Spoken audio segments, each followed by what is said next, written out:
Very nice. This is March 27th, 2007. I'm at the Atlanta History Center in Atlanta, Georgia. My name is Joe Bruckner, and I'm with Kenneth Charon and his wife, Carol Charon, who have kindly agreed to come to the History Center and be interviewed in connection with the Veterans History Project. Mr. and Ms. Charon, we want to thank you for your time, and obviously thank you for all you've done for the country over the years in advance, but thank you very much for agreeing to come and be interviewed for this project. Mr. Charon, would you give me your full name and address? I'm Kenneth A. Charon, And what is your date of birth? August 14th, 1930. Okay, and where were you born? I was born in Lansing, Michigan. Okay. Mr. Charon, tell us a little bit about your upbringing, your family and growing up.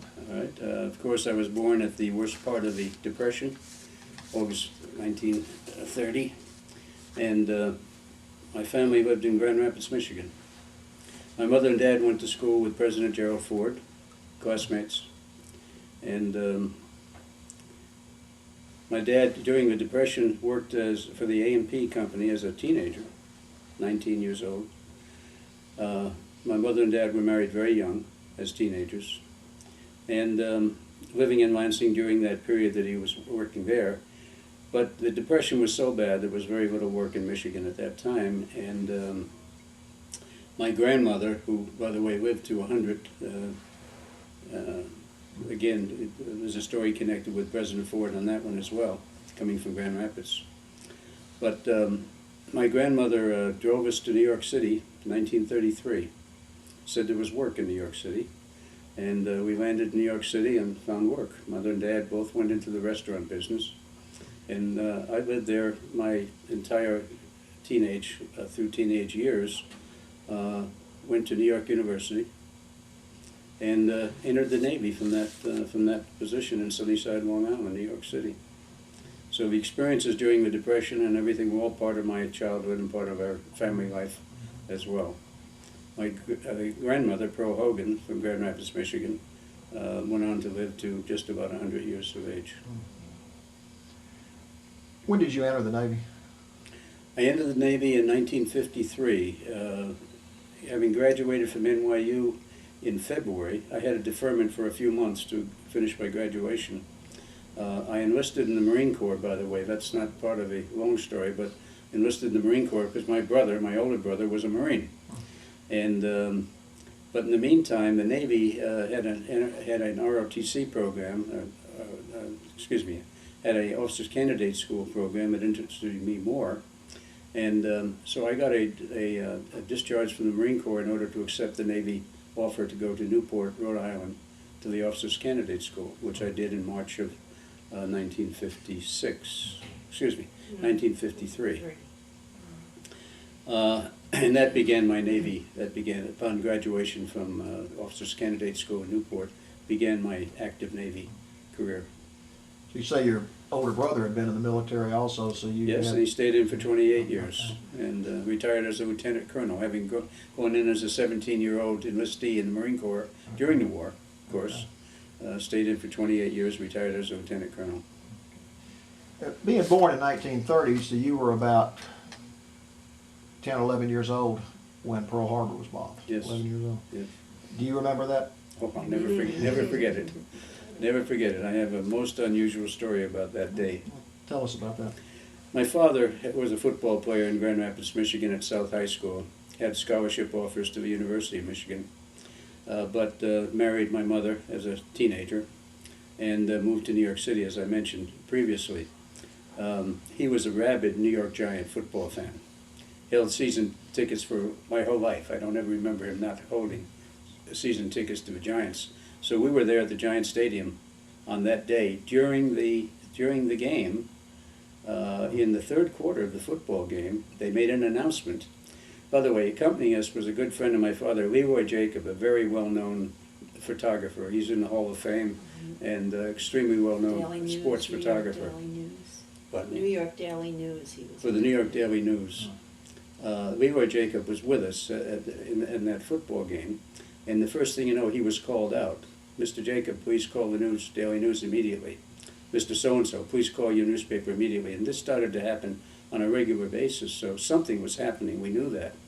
And then finally, they came out with an announcement that said, the United States has been attacked at Pearl Harbor, and it looks as though we may be at war. And the game ended. It was in the fourth quarter. Everybody left. So that stadium people got up and just walked out in shock. We were at war.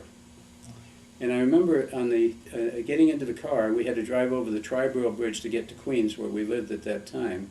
And President Roosevelt came on the car radio and announced the fact that we were at war. In this day, a day of infamy, remember, that we were attacked at Pearl Harbor. And that's how I learned that we were at war.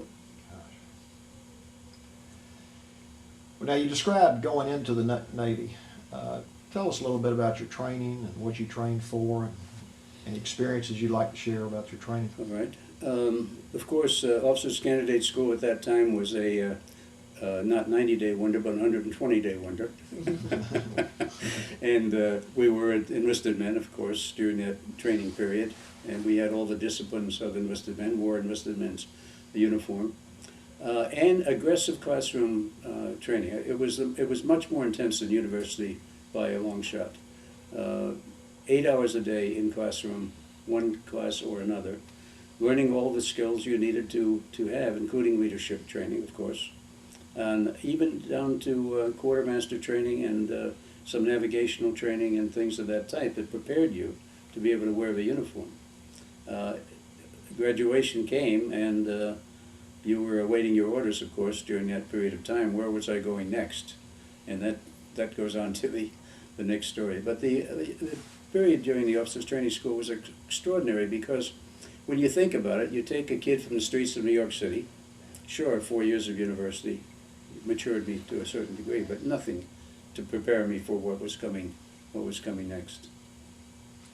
What did come next? Mm-hmm. Well, what came next was orders to report to a ship that was somewhere in the world, but nobody knew where. By the way, I went to the Air Force Base in West Overfield in Massachusetts to find out what do I do next. And they tell me, well, we'll find out for you, but you've got the weekend off. I drove all the way home to visit my wife and baby that were at a summer camp, a lake. We're on the lake, Yeah. and they were Only very we didn't have surprised a to see baby me. then. Oh, we didn't have No. a baby then, of course not. But anyway, very surprised she was to see me back in uniform after having said goodbye to me. Now, when had you been married? We were married. We married in May, 51. 51. May of 51. And Ken was No, born this in was 53. 53. Yeah. So anyway, we were just 2 years. And he was born in 54. Yes. So anyway, I got orders to report back, and found out my ship was somewhere headed for the Arctic Ocean. And I somehow had to catch up with it. And after a lot of phone calls and interesting experience, I rode in a plane heading up north, by the way, heading for Greenland, which is where I finally boarded the ship. And I sat in the belly of a Navy ship, you know, the gunner's belly, with the bulb at the bottom, yeah. I sat in that and going over the waters heading for Thule, Greenland. Finally arriving in Thule, Greenland the next day, after visiting one of my oldest best friends who was stationed there in Thule, Greenland, the next morning I was escorted to Gotthab, which I believe is the capital of Greenland, Gotthab, and where I boarded the ship. That was the USS Nespelen, tanker, AOG, gasoline tanker, by the way, aviation gasoline tanker. And I boarded there, and we did the Arctic cruise. The Arctic cruise was in itself a very interesting experience, unpleasant in the extent that we lost one of our sailors, fell overboard in the icy waters, and by the time we recovered him, it was too late. But we were there to refuel the Arctic weather stations, was the mission. Unfortunately, we broke a line, and by the time we got it repaired, 2 days later, the ice floes were coming in, and we were locked in the Arctic ice. and eventually had to be broken out by the Coast Guard cutter Staten Island. Staten Island was taken by the Russians, given to the Russians. And the ship that broke us out of the ice was the Staten Island being returned by the Russians to the Americans. But they were diverted en route to come and break us out of the Arctic floe. One more story about that, fascinating story. I was a deck officer at that, on the ship, the Nespelen, and we were escorted over for tea to the Staten Island, and the crew was half Russian and half American, and we were into the stateroom, into the room. There was for a moment the officers' mess.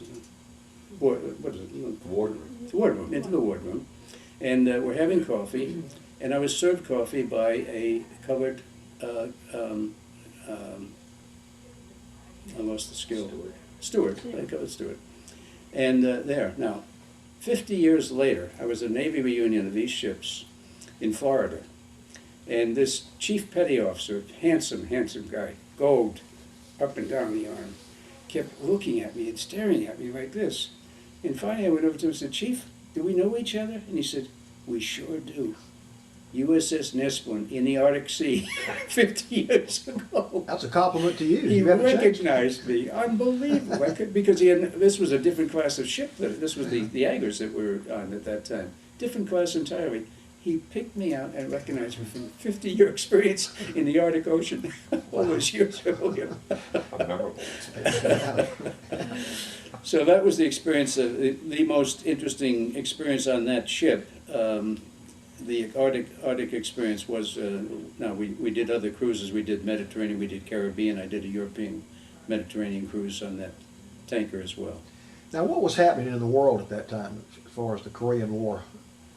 Of course, the Korean War was building to a crescendo at that time. It was in its infancy, but starting to become very hot. The attention at that time was twofold. It was to fight the Korean War, get ready for it on a crash basis, fight it, of course. But at the same time, of course, the menace was the Russians. And the rest of my career was devoted to that part of the story. All right? But at any rate, on that particular gasoline tanker, very interesting experiences, including a Mediterranean trip, which allowed me to fall in love with France and the Riviera, still part of my life. And some wonderful officers, and still friends, by the way, still friends. One lives here in Georgia. It's going back a long time. So continue with your experiences. All right. A very strange, and this is where my written thing starts to commence as well. A very strange thing happened at that time. We were getting ready on that gasoline tanker for the next, not Arctic cruise, but Antarctic cruise. And we were ready to leave on a Monday. And the Wednesday before that, the captain summoned me into his office, very angry, very upset.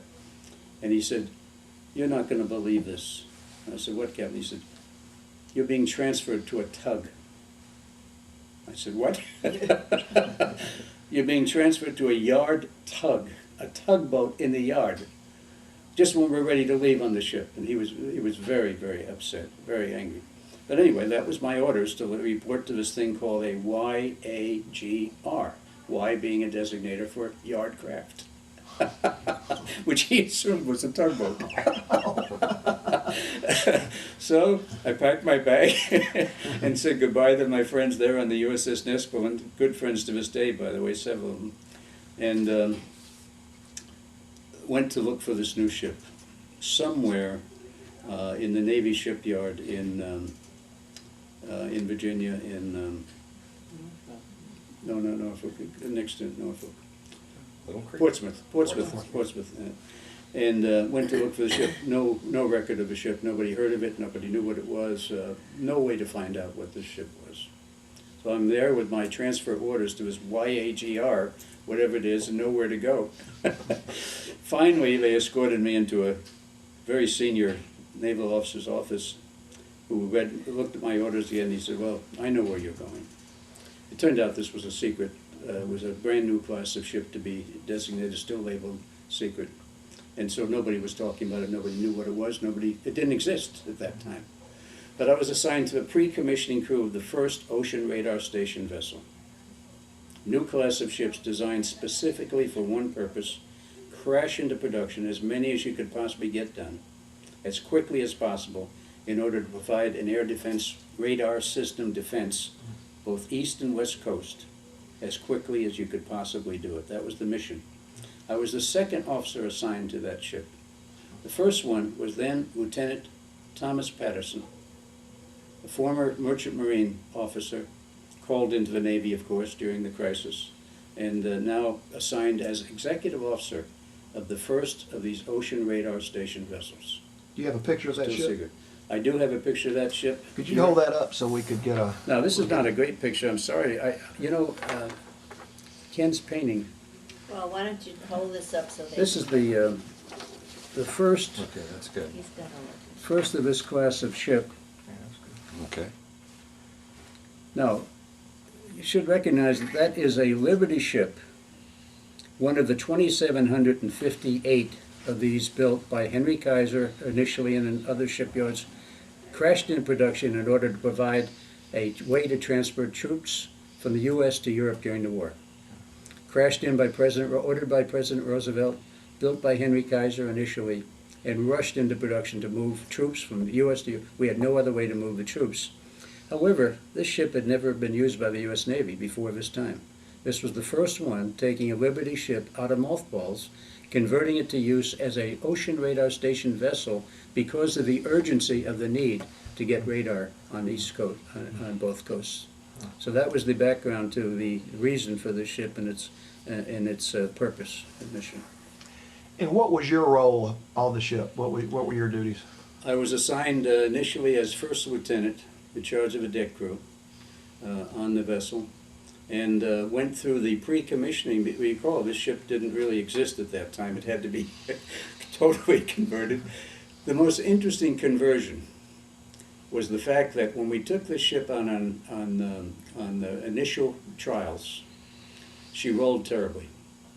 It rolled because there was radar up here, ballast in the hold, and she got into a sea and just rolled 56 degrees. It was a harrowing experience. The captain really did think that ship was going to do a 180. I mean, no question about it. Everything was aborted, steamed back to port as quickly as possible. The Bureau of Ships, was immediately contacted. Everything came to a stop. Remember, this is the first of a new class of ships, urgent. And so the Bureau Ships people came down, went through the records of that roll and whatnot, did a study of a ship and said, it's got to be fixed. No one goes to sea again. Everything was stopped at that time. We were taken to the shipyard at Charleston. And the solution was, now get this, top and bottom heavy ship. Solution was 3 feet of concrete poured stem to stern on the main deck. What did it do? It brought the center of stability right where it had to be. After that happened, this ship rode magnificently, in fact saved our lives in a subsequent event that I might refer to. The stability that brought simple concrete solution, brought stability to that ship, and we were off and running from that point in time. After that, of course, the history goes on to 16 ships eventually, the same type, all with cement on the deck, and all with the radar on top and ballast on the bottom, and doing the mission that had to be fulfilled. Sounds like American ingenuity. Oh, absolutely. Good old-fashioned concrete. How many men did this ship typically hold? That's a great question. The crew assigned to the ship was about 250. However, no more than 160 went to sea at any one time. The reason being, we had to be at sea all the time. 30 days at sea, 4 days in for replenishment, 30 days again, 4 days, 30 days. That was the pattern that all 16 of these ships had to perform all the years that they were in service. For that reason, you could not sustain a crew, other than the officers, by the way. The officers went on every cruise.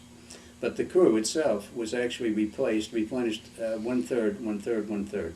1/3 on the beach, 2/3 at sea, all the time, and then rotated through that. The whole history of the AGR fleet is that same history. 150 at sea, 250 approximately total crew, and about 11 officers on board the ship, which did not rotate, by the way. They stayed on. Now, I assume this was pretty much a 24-hour a day. This was a 24-hour Job. day, without question. Of course, we were still labeled secret at that time, and we were on an air defense mission. We were on a wartime mission. We were told from the beginning we were on a wartime mission, and that we conducted ourselves accordingly throughout that whole experience. I'm on the best part now about the attack. Yes. You want me to go on? Yes, please. The most exciting thing that you can imagine. Here we are. By the way, I should make one other event. During the shakedown cruise that we had, the ship rolled so badly that the commanding officer had a breakdown. He went into the stateroom, never came back out. And by the time we got back to port, he was ill, quite ill. We had to be back on station in 4 days. I was at home, and I was a relatively junior officer on board, probably third or fourth from the bottom, 8th or 9th from the top at that time. And we were at home in our apartment in Newport with our 1-year-old baby at that time. And the phone rang in the middle of that 3-day home leave. And it was Lieutenant Patterson, my friend to this day. He called and said, "Ken, the captain is very ill. He will not be going back to sea. I've just been sworn in as commanding officer. I want you to be my executive officer." And I said, "I'm awfully junior." He said, "Let me worry about that." And I said, "I'm not a navigator. A requirement to be executive officer in the Navy, you had to be a navigator." He said, "You will be very shortly." And I was boarded the ship 3 days later as executive officer of this new class of ship. And he and I sailed for the next year together as commanding officer and executive officer of that ship. Eventually, as I said, 8 were put into commission on the East Coast, 8 on the West Coast. All right, now the story that you were heading for. Yeah, tell us about your experiences on the ship and where you went. Which were the and ones some of the on more. What about the attack? Oh, boy. That's the most important. Yeah, we want to hear about the attack. I can't identify whether it was 4th cruise or 5th cruise or 6th cruise, but it was sometime in early 1956, I believe. We were at sea on station on a wartime mission without any question. I was on watch. I was in my bed, in my bunk, as a matter of fact, and my phone rang and said, "Mr. Charon, please come to the CIC immediately." Quickly ran down. I don't think I got dressed or anything. Ran down to the communication center and looked on the radar screen, and the entire east side of the radar screen was closing in. Now, this is what we were trained for. This was an enemy sneak attack against the United States without any question. We did all the right things. We sounded the alarm first, manned battle stations, took the all the available radar that we had into commission, and notified the beach, of course, our contacts air, which, by the way, our contacts was Air Force. We had to interface with all the East Coast Air Force fighter squadrons, and we scrambled every fighter available on the East Coast for that intercept. We scrambled them at that time. This was a national emergency without any question. This is what we were trained for. This is what the ships were put into commission for this particular event that was happening at that point in time. We tried to get direction from Washington over the network and whatnot, and we got no response. Not that the system had broken down. Nobody knew what was happening. This was America under attack without any question. The screen indicated to us upward 50 to 100 high-flying bombers heading for the United States at that point in time. And we couldn't be specific, but we could see, we could get a feeling for the densities, the space densities, and count them and see. And we counted up to 48 of those spots on the radar. And sure enough, it was, but fortunately they were ours. This was a test of the system by my old friend, our dear friend, General Curtis LeMay. He was testing the system to find out if it worked, even though that was against the rules. We were told when we were commissioned and put into commission and whatnot, this system will never be tested. If it happens, it's the real thing, which is the right thing to do. But So we were on station, on alert. We were the first radar ship to pick up this event. We scrambled every fighter on the East Coast. We made magnificent intercepts. We were commended after that, and I personally was interviewed on the whole event and what happened and whatnot, because I was the officer on watch when it happened. So it was the most important event of the history during my period on the Guardian. And where were you generally? We at that were, point? remember now, there were 8 on each coast, 4 at sea at all times. So we had 4 circles, overlapping circles. We steamed in a circle that was 300 miles across. So we covered a 1,200-mile period of the East Coast, the same on the West Coast, although the spacing may have been different there. And the circle, we always steamed in exactly the same position. So when we were at the north end of our circle, the sister ship on the Station 2 was also at the north end, and 3 and 4 also. We reversed course, always in coordination with each of the 4 ships on there, so that when we turned around and headed south, they were heading south. So we always maintained exactly the same space between us, because our radar coverage, S-16 by the way, magnificent piece of gear at that time, which is why these ships were crashed into production, because the S-16 was now available.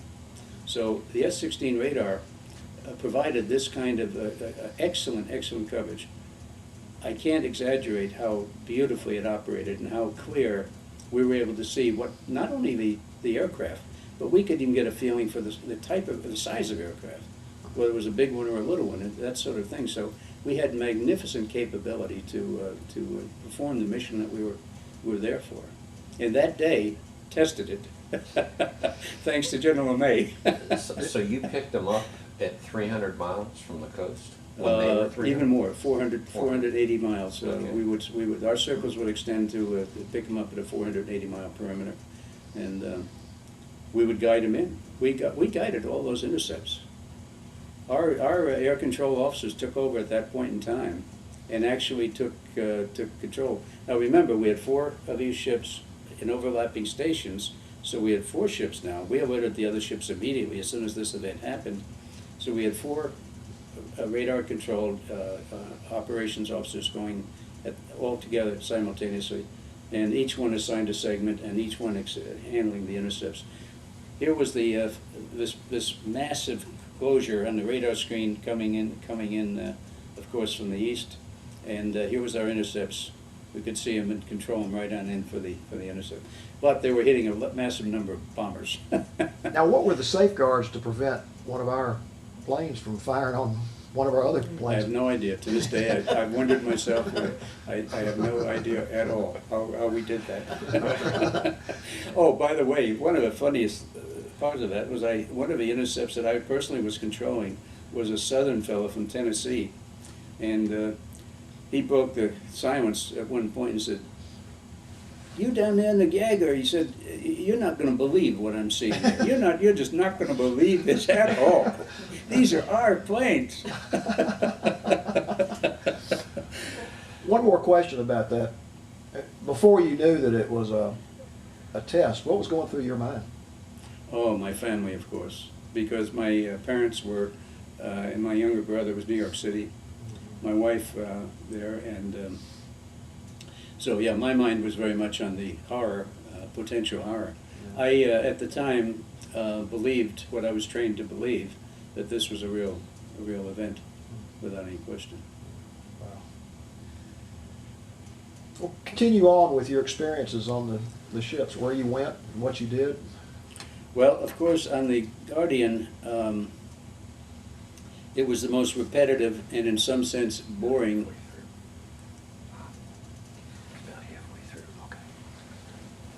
In some sense, repetitive and so much boring, because every cruise, of course, was the same thing. Different station, by the way, Station 1, Station 2, Station 3, Station 4, of course.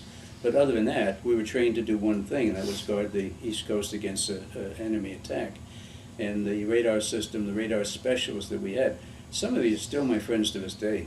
We have a ship's reunion on a regular basis, and I'll be going next week to the ship's reunion.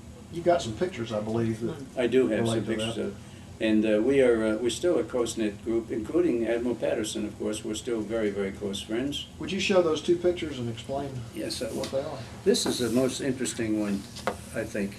This is a picture of then Lieutenant Thomas Patterson, who was the executive officer who, under duress and under the illness of our previous commanding officer, took command of the Guardian and became commanding officer during that period of time.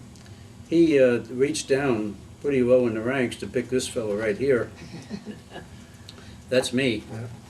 And he picked me to be his executive officer. And he and I sailed together on 6 cruises during that period of time until he left the ship first. He actually left before I did to take another command. I stayed on for 2 cruises after he left, and then eventually I came out of off the ship and out of the Navy as well. But on this picture right here, we still have 4 of these officers that still meet on our regular reunion. That's great. It's quite remarkable. Would you hold up the model? Yes. This is a model of the same class of ship. This is actually a merchant marine ship that, and the story is quite remarkable because it was taken out of mothballs by this gentleman right here, by now Admiral Thomas Patterson, and by Admiral Thomas Patterson in his merchant marine duty. Because of the tremendous feeling that we both had for the Guardian that we served on, the Liberty ship that we served on, he wanted to preserve one. He was number 2 in the U.S. Maritime Service at that time, West Coast Director of the Maritime Service. And so he went into the archives to find out there were still 250 of these ships that were in top condition, in mothballs, but in top, not at sea, but in mothballs. And he researched and pinned it down to 1. And from that, he picked this particular one, the SS Jeremiah O'Brien. Jeremiah O'Brien is itself a fascinating story. Jeremiah O'Brien was a 27-year-old ship's commanding officer during the Revolutionary War. 27 years of age. He commanded a U.S. military vessel, one of the few that we had at that time. I was at a reunion of at the Maritime Academy on Long Island a few years ago when the great-great-great-grandson, named Jeremiah O'Brien, was there when this ship, our ship, Admiral Patterson's ship, was inducted into the Maritime Hall of Fame. And today it rests in that position. By the way, the beautiful, beautiful painting that exists today in the Maritime Hall of Fame of the ship was done by my son, Ken, as well. Could you show us a picture of that? No, unfortunately, I don't have that beautiful. I don't know why I didn't, Don't but have a copy of the painting that he not did? of Ken's No? painting. I'm yeah. terribly sorry. That's one I just overlooked. But it is a magnificent, magnificent. I have a duplicate of the exact same painting, by the way, which perhaps we could do something about later. Now, you do have a picture of a painting that your son I do. did make. Oh, Yeah, absolutely, the print. absolutely. We do want to see that before the Yeah. interview's over. Yeah. I don't have it with me, unfortunately. I'm sorry. That picture is not, Yeah, didn't you show them one before? No, and I didn't. No, not of that one. No, I'm sorry. I thought you did. No. Oh, yes, I have another painting done by that's Ken. one. Oh, That's one the of other those. But one. That's one of unfortunately- those. That's the Okay. other one, yeah. Unfortunately, I missed the most important one. I did not bring. But at any rate, that's the story of the Jeremiah O'Brien about Admiral Patterson, Tom Patterson, to this day my close friend, and we're still together on a Liberty ship after all these years. Where's that? During our last reunion, which was aboard the battleship Massachusetts, in Massachusetts, this is a picture of Admiral Tom Patterson and myself, the two old shipmates, the 2 involved in the story that I've been telling you, and on board the battleship Massachusetts. As part of our Navy reunion, by the way, the Yagers, the AGR ships, still hold a reunion. We still have 30 of our crew, believe it or not, after all these years. We still have about 30 that show up each year for our reunion. Now, after the Curtis LeMay test, how much longer were you serving on the ships? That was fairly early in my career. It was before I became executive officer. As a matter of fact, I was operations officer when that happened, which is why I was in the radar room when the whole thing happened. Okay. So I served for at least another year, probably a year and 2 months after that particular event, at least another year after that event. Did you move other places, or did you? Oh, by the way, of course, I had to testify about it. I had to go to Washington. Oh, you did? Oh, absolutely. I had to go and testify about the whole event. Because remember, this was we were on a wartime mission, and this was a test of a wartime capability. So it caused quite a stir. It was a national event. You testified before Congress or a congressional committee? Yes, I did, before a committee, yes. Mhm. Yeah. How, did you enjoy that? I was scared stiff.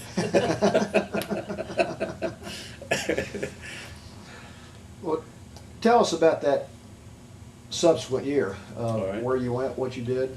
All right. Of course, the pattern was very much the same, other than rotating among the four stations. We continued on duty 30 days out of every month, as I mentioned before, and that crew was an outstanding crew. I think one of the interesting stories about the ship was the fact that we're being at sea so much, we had to do some very special things. I was on the pre-commissioning. I was the second officer assigned, as I mentioned previously. And because we understood the mission of the ship, when we were in the pre-commissioning mode and we had brainstorming sessions on what should the ship look like, remember, it wasn't designed yet. I mean, it was there, ready to be redesigned, but it had to be done. And let me tell you some of the things that happened. For example, the first thing that came up, somebody said, what about soft drinks? What about soft drinks? Couldn't we have a Coke machine? Another guy said, a Coke machine? They have those 4-flavor things now. Oh, let's have a 4-flavor machine. We ended up with 2 4-flavor machines in the mess hall on that ship. Eventually even more than 2, but we had 2 initially. One of the things that I asked for was a basketball court. How do you put a basketball court on a ship? Easy. These are Liberty ships. These are Liberty ships with a very wide beam, right? So we were able to put a basketball court, reasonable, not full size, of course, but reasonable size basketball court running from port to starboard, right? And as a result of that, one of the most exciting things on board the ship for the 18 months that I was aboard her was the basketball tournament.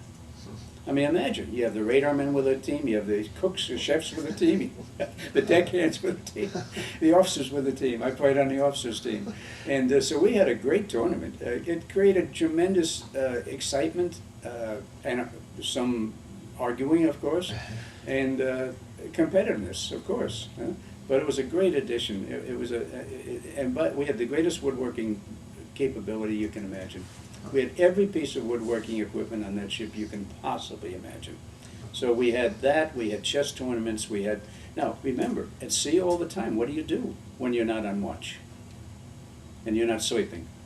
You've got to have something to do for a 200-man crew, huh? 168-man crew at sea. So that's what we did. We had art classes, we had a great basketball tournament, we had weightlifting, we had everything you can imagine going on. It was, the morale of the crew was extraordinary. Considering the terrible duty,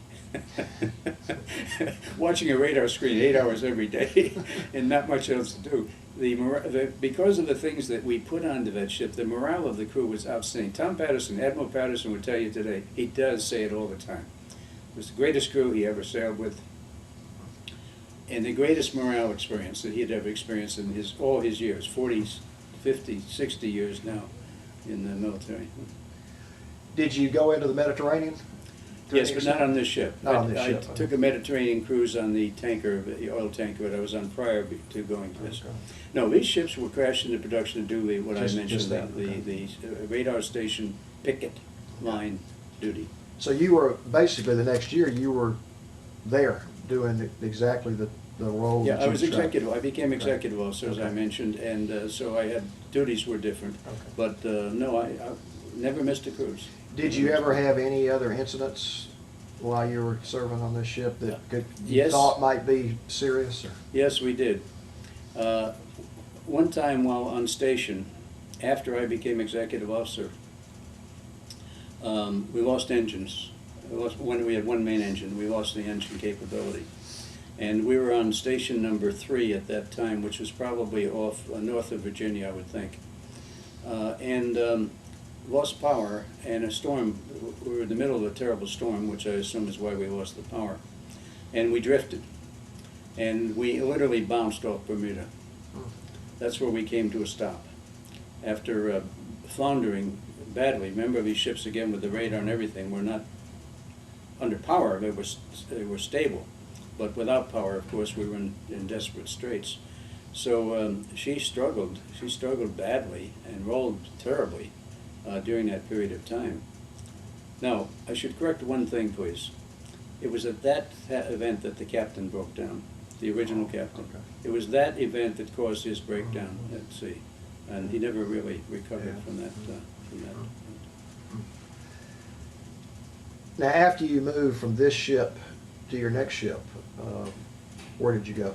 No, I'm sorry. After that ship, I was out of the Navy. Oh, you were out of the Navy? I was discharged. Oh, okay. After receiving my orders, Captain Patterson, now Admiral Patterson, was relieved of command before I was, before I left.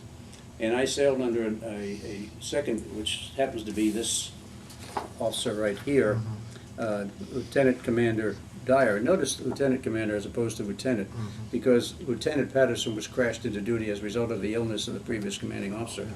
This is Lieutenant Commander Dyer, Donald P. Dyer, who replaced Admiral Patterson. I sailed 2 cruises under Lieutenant Commander Dyer before my orders came in for transfer. Remember, the crisis was get the ship in commission and out on sea as quickly as possible. Yeah. We did all that. And the crisis was relieve a commanding officer who was ill without missing a day at sea. We did that, and it was a rapid experience, and therefore rapid turnover as well. Now, you do have a picture here of a painting that you Yes, I do. talked to us. Would you tell us about that? Yes, this is a painting Admiral Patterson now, and myself on board the USS Battleship Massachusetts. The painting there is being installed into the Hall of Fame on board the battleship. It's a painting of this ship that we've been talking about, of the Guardian, at sea, on station at sea, and the painting is painted by our son, Kenneth A. Charon Jr., who's very well known. He lives in Hawaii, extremely well known in Hawaii area. He's voted #1 best artist in Hawaii now the past couple of years. And he painted that deliberately to go on board the Massachusetts as part of the museum in recognition of the tremendous role that these AGR ships played during the crisis, during the Korean War crisis. And that ship will be there forever. That painting will be on board the ship. Would you tell us about the stars, the sky? Yes. The typical of my son's paintings. Let me quickly tell you one quick story. I was minding his store during a very important exhibition in Hawaii, on the main island of Hawaii. He was out to lunch, and he had 40 some odd paintings on display at that time, and he had a painting at that time of this ship there as well, and he had another painting that he had done that was a painting of a historical scene. Typical of Ken's paintings is a historical scene. He went back and researched a particular part of Hawaii and what it looked like way back when. And an elderly Japanese man came walking along and came up to that painting, stopped and looked at it, and just kept glaring. He tried to walk away a few times, but he kept turning back to look at the painting, and he said, "I was born right up the hill from this painting." Oh my gosh. No, excuse me. He said, my grandchildren were born just up the hill from this painting. He said, that is, and he identified precisely where it was from the painting that Ken had painted, but not the way it was now, but the way it was way back at that point in time. Research. Typical of a painting, the sort of thing that Ken has always done. The stars. Hmm? The stars. Oh yes, I'm sorry. In this painting here, for example, the one that hangs on board the battleship Massachusetts, he painted it precisely, the star formation in this painting is precisely as it was the day that the Guardian took its first station. Precisely. He went back and researched what the star formation was at that spot in the Atlantic and painted the sky exactly as it was done on that day. Now, when did you exit the Navy? I left the Navy in Newport, Rhode Island, Massachusetts. No. No, Newport, Rhode Island. My family was still there with me in Newport. And I proceeded to my new career, which was to join the IBM Corporation in Poughkeepsie, New York. Oh, okay. And that was in, Now, the Korean War was over by now, but when you were serving on the ship and the Korean War was at its hottest, I mean, did you realize at the time how important that was to the world? I mean, we know now, but while you were going through it, did you realize Well, what critical? I think I did, because we were so well indoctrinated with the importance of the mission, with the history of the Liberty, how it came to be, why it was crashed into production, why we chose Liberties as the only possible alternative. We had no other alternative.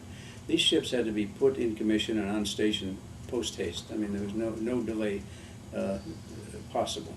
So, and it was the only solution. So I think from that standpoint, we did understand the importance of it. We understood the importance of the, and by the way, we fell in love with the whole history of this class of ship as well. The Liberty ship is a great, great, great story in itself for World War II. All right, and this is kind of a post-historical event for that class of ship. There are no more. There's only two left. There's the our wonderful Jeremiah O'Brien in San Francisco now, and there's one other in Baltimore tied up to the pier, not seaworthy, but tied up to the pier. I do want to ask you a question, just for the sake of people who are going to see this down through the years. Where is that model right now? This model, again, a fascinating story.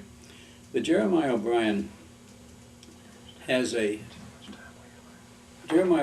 magnificent French contingent. Remember, the whole history of the Liberties was to save France, save Europe.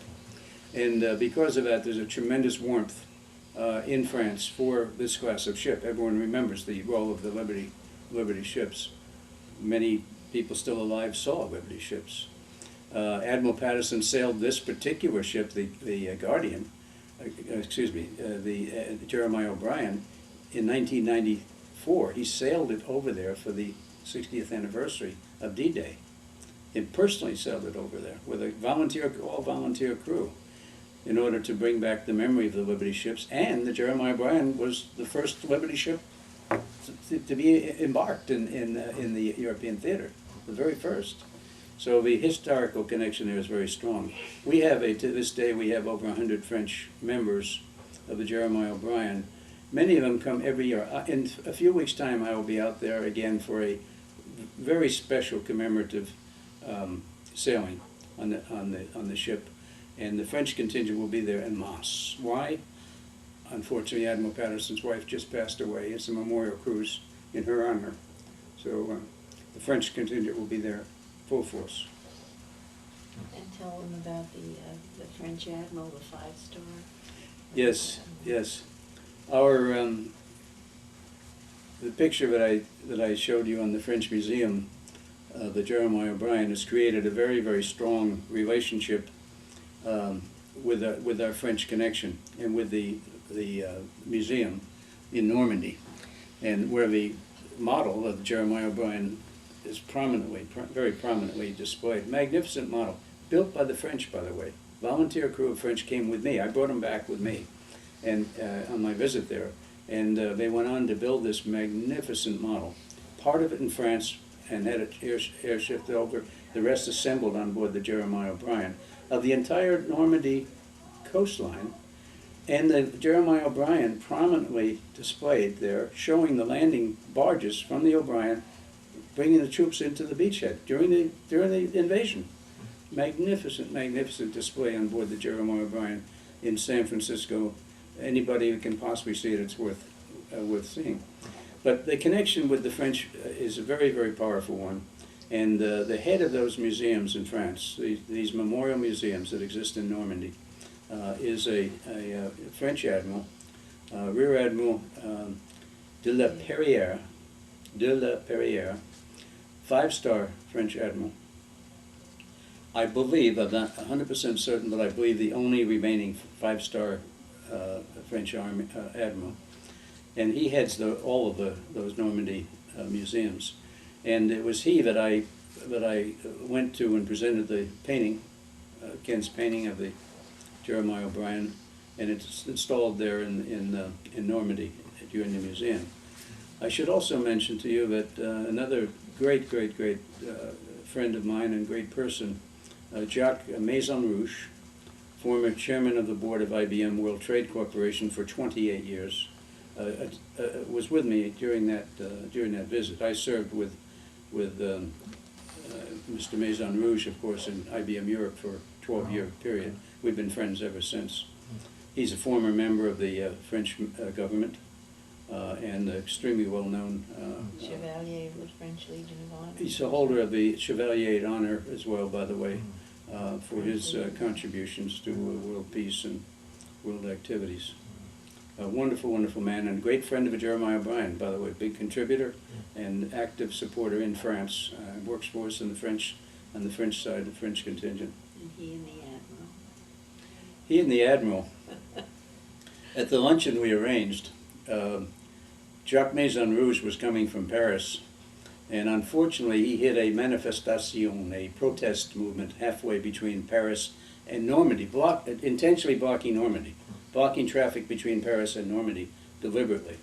This was a very leftist demonstration that took place. You read about it, you heard about it when it happened 2 years ago.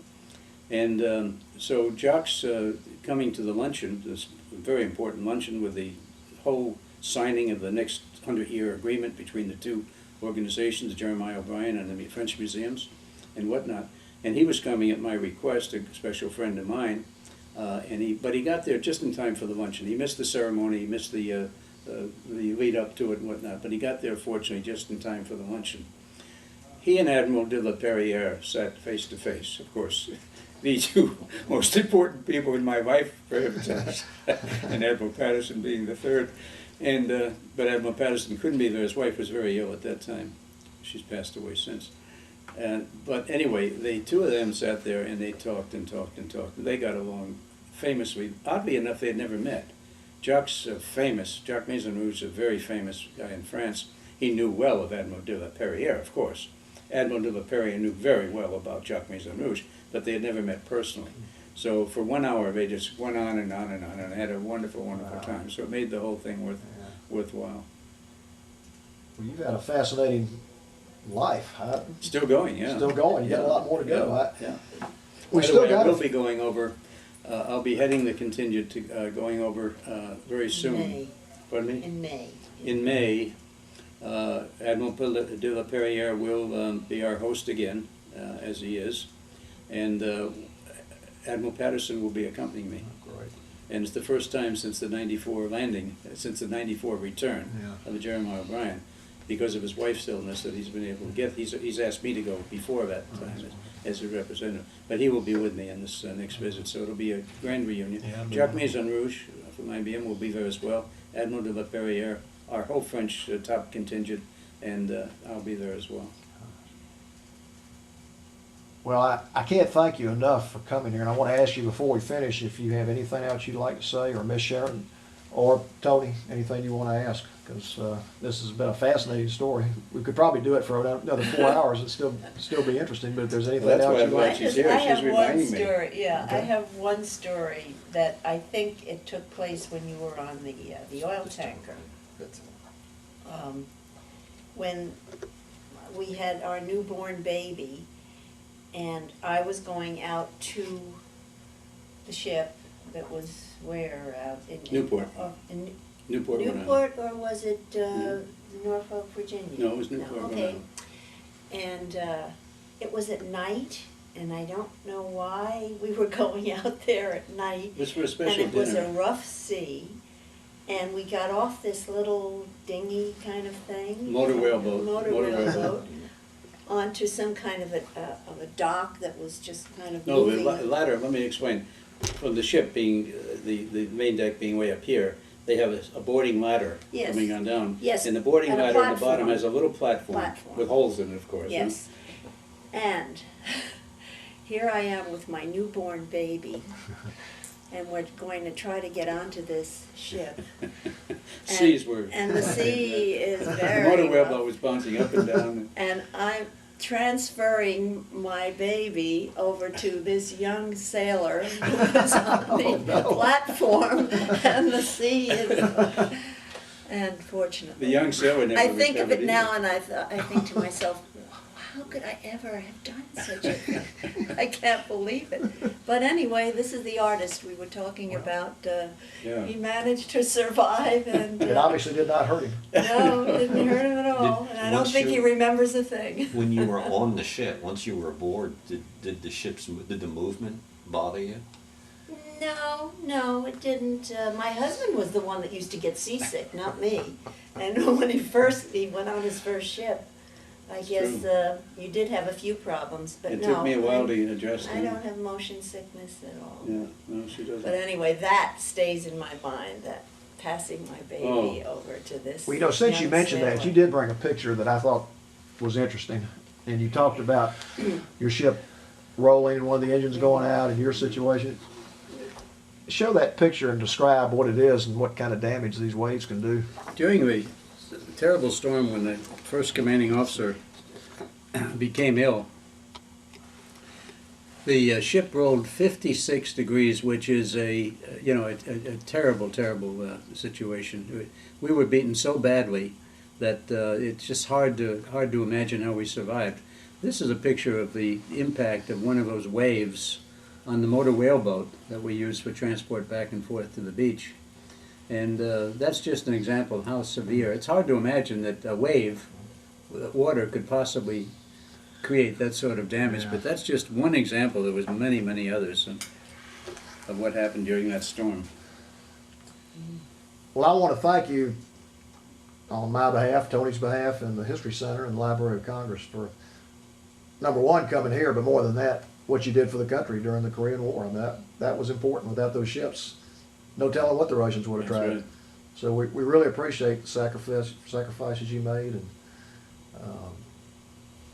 what you did for the country. You and your family, not just you. Yeah, and you you and also. Carol, yes. And as Admiral Patterson says to me every time we talk on the phone, which is very often, he says to me, "The Guardian lives." Well, with that, we will stop the interview. And again, thank you very much. Thank you.